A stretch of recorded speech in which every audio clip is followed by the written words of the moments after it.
Hey everyone, welcome back to the channel. Today we're diving into a topic that's incredibly important for our long-term health, but often gets overlooked. We all know about belly fat, right? That stubborn stuff we try to get rid of at the gym. But what if I told you there's another, more dangerous type of fat hiding inside your body, wrapped right around your most vital organ? I'm talking about heart fat. You might be thinking, fat on my heart? What does that even mean? Well, it's exactly what it sounds like. It's called pericardial fat, and it's a type of visceral fat that accumulates directly on the surface of your heart and around its major blood vessels. Unlike the subcutaneous fat you can pinch on your belly, this fat is deep inside your chest cavity, silently causing trouble. Now, it's normal to have a small amount of it. It actually serves a purpose, providing energy to the heart muscle. But when it starts to build up, that's when the problems begin. It's like having an unwanted, inflammatory houseguest living right on top of your heart 24/7. And the scary part? You can be relatively slim on the outside and still have a dangerous amount of this hidden fat on the inside. So, in today's video, we're going to unpack exactly what happens when you have too much heart fat, what causes it, and most importantly, what you can do about it. Stick around, because this information could genuinely be a lifesaver. So, what exactly does this heart fat do? Why is it so much more dangerous than the fat on our arms or legs? Well, the location is key. Because this fat is sitting directly on the heart, it's in a prime position to cause direct harm. Think of it this way. Pericardial fat isn't just sitting there quietly. It's metabolically active. This means it's constantly releasing substances, kind of like a tiny rogue factory. And what is it producing? Inflammatory chemicals called cytokines. These cytokines seep directly into the heart tissue and the coronary arteries. Those are the crucial vessels that supply your heart with oxygen-rich blood. This creates a state of chronic, low-grade inflammation right where you need it least. This inflammation is a major troublemaker.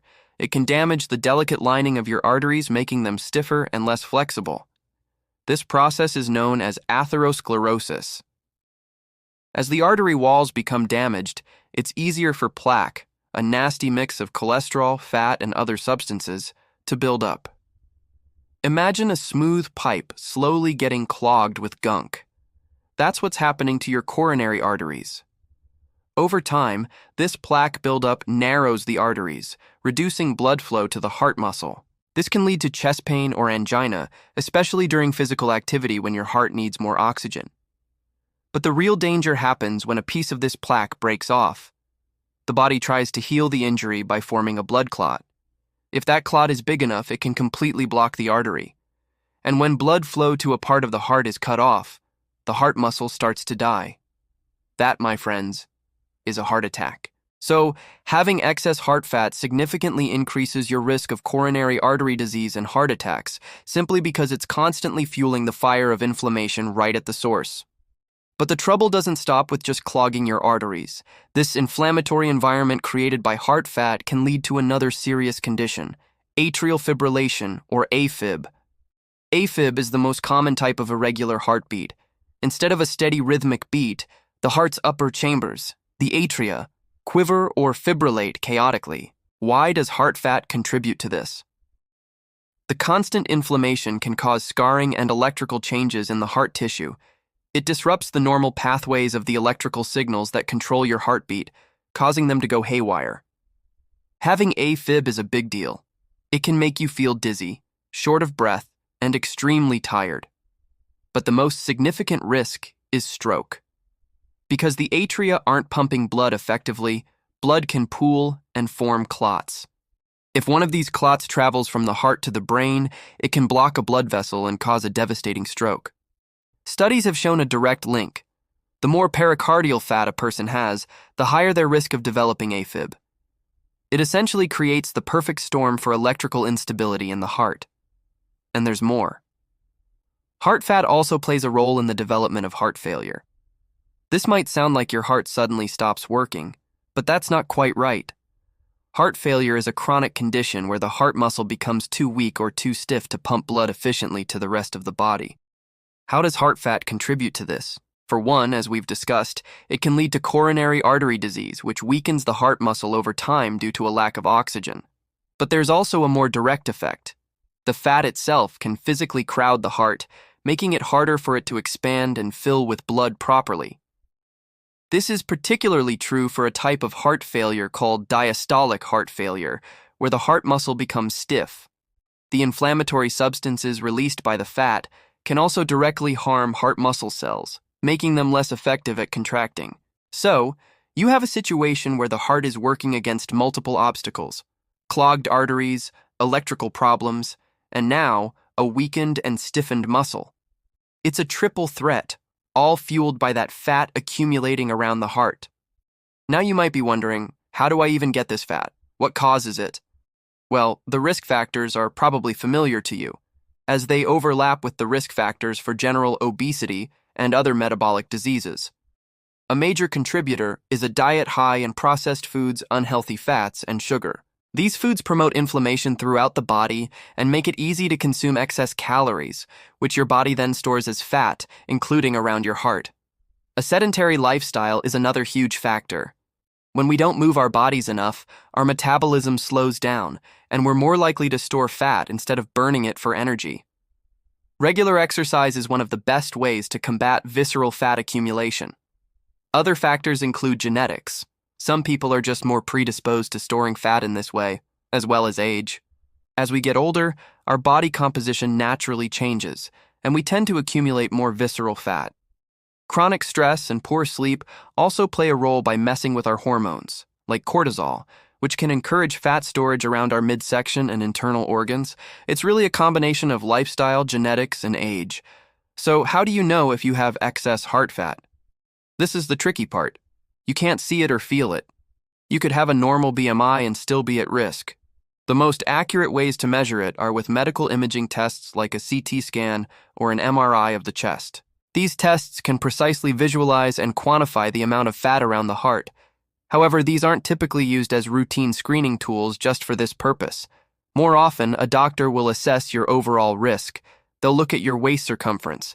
A large waistline is a good indicator that you might have a high amount of visceral fat in general, which includes heart fat. They'll also check your blood pressure, cholesterol levels, and blood sugar. If these are elevated, it's another red flag. So, while you might not get a direct measurement of your heart fat, your doctor can get a very good idea of your risk by looking at the big picture of your metabolic health. If you're concerned, the best first step is to have an honest conversation with your doctor about your lifestyle and family history. Okay, we've talked about the scary stuff. Now for the good news, the most important part of this video. You have a tremendous amount of power to reduce heart fat and lower your risk. It's not a permanent sentence. Your body is incredibly resilient, and you can start making changes today. The number one most effective strategy is a combination of diet and exercise. Let's start with diet. Focus on a whole foods diet rich in fruits, vegetables, lean proteins, and healthy fats. Think Mediterranean-style eating. These foods are packed with fiber and antioxidants that fight inflammation. At the same time, you want to cut way back on ultra-processed foods, sugary drinks, and refined carbohydrates like white bread and pastries. These foods are pro-inflammatory and contribute directly to fat storage. Next up is exercise. And here's the key. You need a mix of both aerobic exercise and strength training. Aerobic or cardio exercise like brisk walking, running, swimming, or cycling is fantastic for burning calories and specifically visceral fat. Aim for at least 150 minutes of moderate intensity cardio per week. That's just 30 minutes, 5 days a week. But don't forget strength training. Building muscle increases your overall metabolism, meaning you burn more calories even when you're at rest.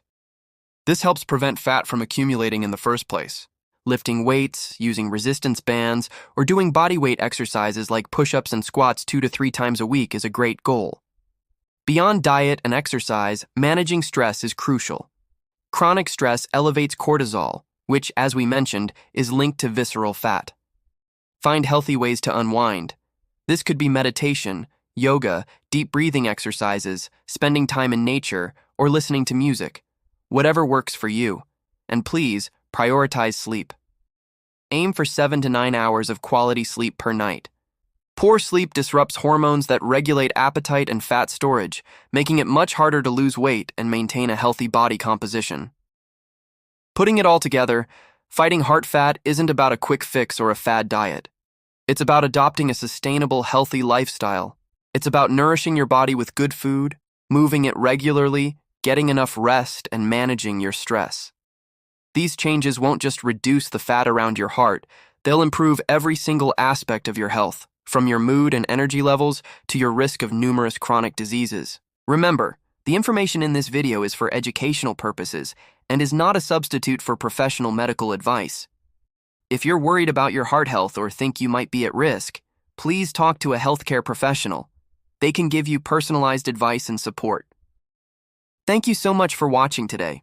I know this was a heavy topic, but it's so important. If you found this video helpful, please give it a thumbs up and share it with someone you care about. And don't forget to subscribe and hit that notification bell so you do not miss our future videos on living a healthier life. Take care of yourselves and your hearts. See you in the next one.